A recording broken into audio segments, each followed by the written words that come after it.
masih ramai pengguna kereta di luar sana yang tak faham maksud absorber heavy duty ni. Ada yang mengatakan ianya keras, tak sedap bawa lepas tukar, melantun dan sebagainya.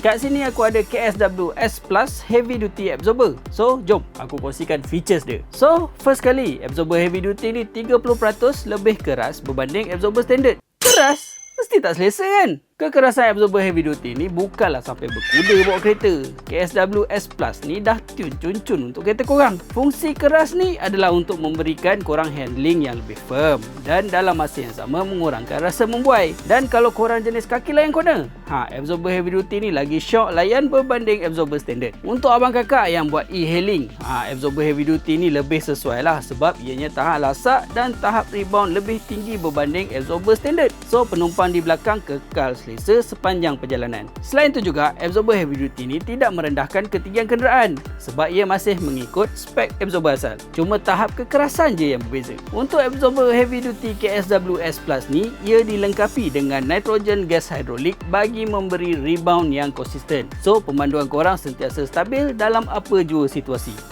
Sekarang dah faham dah apa tu heavy duty absorber?